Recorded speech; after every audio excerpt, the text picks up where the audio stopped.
Pemirsa, sampai saat ini Menko Kesra Agung Laksono selaku Menteri Agama RI masih melakukan keterangan kepada para wartawan di Kementerian Agama.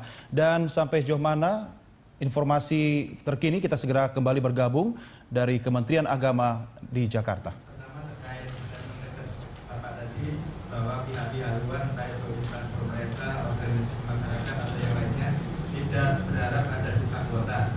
Nah, apakah beberapa tahun terakhir masih ada organisasi-organisasi di luar kementerian yang berharap atau melobi internal untuk mendapatkan sisa kuota tersebut? Yang pertama. Terus kedua, terkait pergantian posisi Dirjen PHU, kita tahu semua bahwa beberapa waktu lalu kebijakan Pak Dirjen PHU itu kan banyak sekali terkait masalah keuangan atau yang lainnya. Itu apakah dilanjutkan atau akan ada kebijakan-kebijakan yang baru lagi? Terima kasih. Baik, tadi yang pertama Sisa kuota. Oh iya, saya tidak ingin bicara masa yang lalu, bicara masa depan saja. Ke depan harapannya tidak ada seperti itu. Yang kedua, saya persilakan jawab barangkali mengenai Pak ini. Pak, mungkin Pak. Silakan jawab. Tanya kedua. Iya, masalah keuangan. Tolong pertanyaannya diulang nomor 2 supaya jelas. Terkait beberapa waktu lalu kan Pak Dirjen Andito banyak sekali kebijakan masalah keuangan itu, apakah akan dilanjutkan atau ada kebijakan baru lagi Pak terkait pemindahan dana haji dari bank konvensional ke bank syariah itu kan kebijakan-kebijakan yang dibuat Pak Andito itu apakah tetap dilanjutkan atau sudah dirancang kebijakan baru? Terima kasih. Jadi saya baru beberapa bulan yang lalu memperoleh informasi tentang amanat ini. Tentu saja hal-hal yang sifatnya detail dan teknis saya akan harus banyak mencari informasi kepada teman-teman yang ada di PHU. Dan terhadap pertanyaan yang disampaikan tadi, prinsip saya tentu tidak keseluruhan dari apa yang dilakukan oleh PHU itu kemudian ada hal-hal yang baik. Jadi prinsip kita yang baik itu kita lanjutkan dan kemudian yang kurang baik tentu harus kita perbaiki di masa depan. Itu prinsip utama. Terima kasih. Baik, ada lagi? Ya, sebelah sini belum nih, sebelah sini. Dik. Ya. Siap, dari mana? Ya.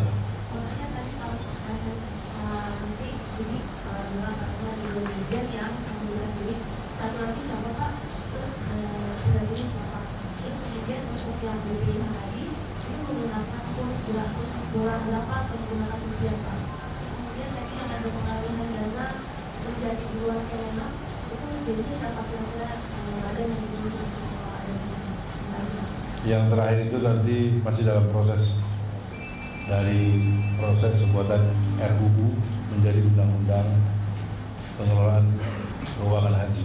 Jadi belum final dan saya kira belum tepat untuk dibahas di sini. Tempatnya di parlemen.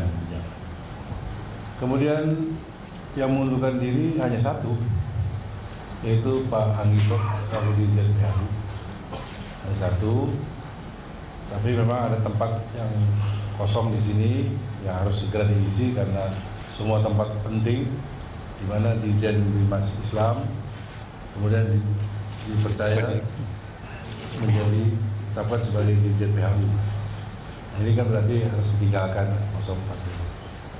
Kemudian Dirjen Pendidikan Islam yang sebelumnya dipegang oleh Pak beliau ini menjadi sekjen. Pak Profesor Nursam, Profesor Nursam, beliau ini sebelumnya Dirjen Pendidikan Islam.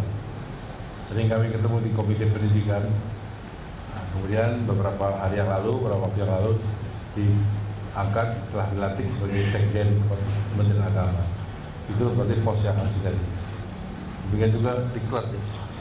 Pusdik. Litbang. Kabalitbang. Itu pos, 3 pos dari Eselon 1. Baik, ada lagi tadi sudah. Ini belum. Ya sudah. Belum apa nih? Oh ya, ini yang bisa menjelaskan, silakan. Barangkali kursnya mudah 0,08.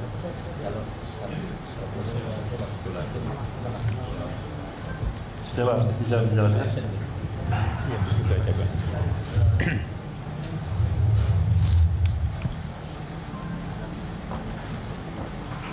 Untuk penetapan kurs, saya kira menggunakan kurs transaksi Indonesia terhadap luar negeri yang beberapa waktu yang lalu adalah 10.500, walaupun pada komersial rate-nya sekarang kan lebih dari itu, tapi itulah kebijakan pemerintah.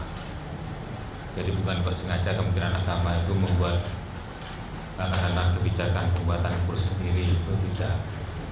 Nah, mengenai kurs langsung rupiah terhadap real itu masih di dalam pembahasan, jadi belum bisa menetapkan sekarang terhadap segala pembiayaan berkaitan dengan kontrak-kontrak yang akan dibayarkan, khususnya adalah kontrak layanan yang ada di Saudi Arabia. Demikian penjelasan saya.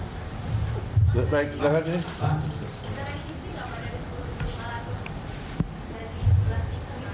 Itu kewenangan pemerintah, bukan Kementerian Agama. Ya. Silakan. Instansi.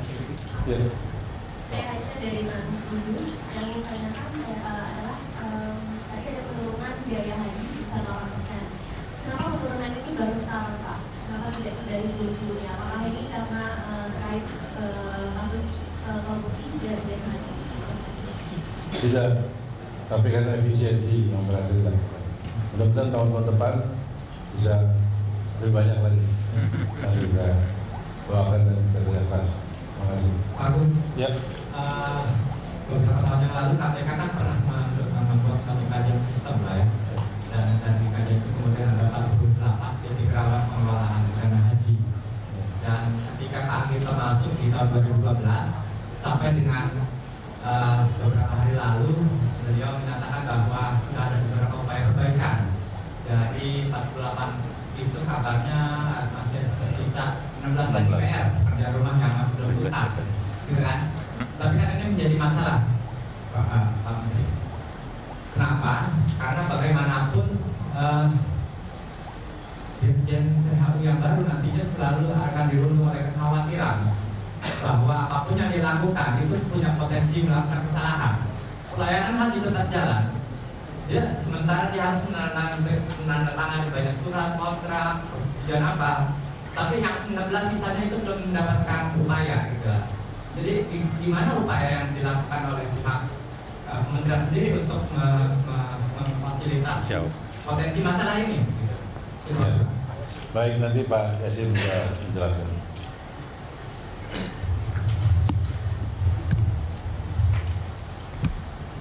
Jadi yang membuat kajian sistem ini juga saya dulu di KPK. Pada waktu saya meninggalkan KPK masih 16 sama dia.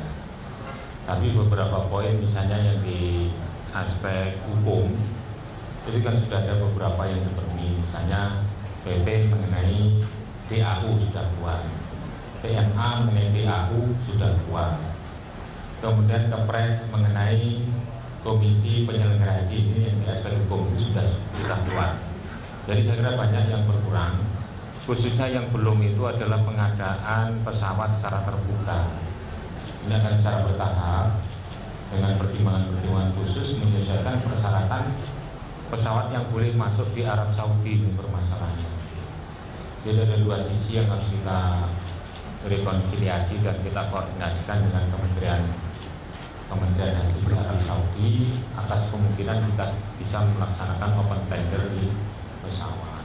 Hal yang lain misalnya indikator kinerja utama, kemudian aturan mengenai pelayanan minimal itu sudah kita siapkan dan banyak hal yang juga yang bisa dipenuhi yang sudah dibuatkan SK-nya keluarnya di tahun 2013 terakhir yang menyangkut tentang pemisahan misalnya direct cost dan indirect cost untuk BPIH sudah keluar. Jadi saya yakin jumlahnya tidak 16. Dan kita selalu memberikan guidance kepada Dirjen Haji yang baru Pak Profesor Abdul Jamil ini agar tidak artinya itu tidak menyimpang atau tidak ada pelanggaran yang mungkin tidak diketahui, kan banyak yang seperti itu, sehingga mudah-mudahan tidak ada kejadian pelanggaran atau penyimpangan di masa yang akan datang yang menjurus kepada indikasi pidana. Ini harapan kita seperti itu. Selalu kita awasi, kita pantau, kita berikan saran, rekomendasi, ya sama dengan rekomendasi pada saat di KPK maupun saya saat dipercaya sebagai Inspektorat Jenderal. Saya kira itu Pak Menteri. Baik, terima kasih. Saya kira tadi juga dibicarakan. Yang penting kita tidak perlu, kalau tidak berbuat untuk melakukan hal-hal yang sekedar mencari keuntungan sendiri, merugikan keuangan negara, tidak perlu khawatir, kerja dengan baik saja. Kalau ada yang kurang jelas bisa ditanyakan kepada yang berkompeten. Kira sederhana saja. Karena itu kami mengajak kepada para pejabat, baik eselon 1 dan seterusnya ke bawah untuk kita tetap bersemangat. Jangan karena kasus ini kemudian tidak berani membuat apa-apa. Saya kira itu juga keliru. Terima kasih.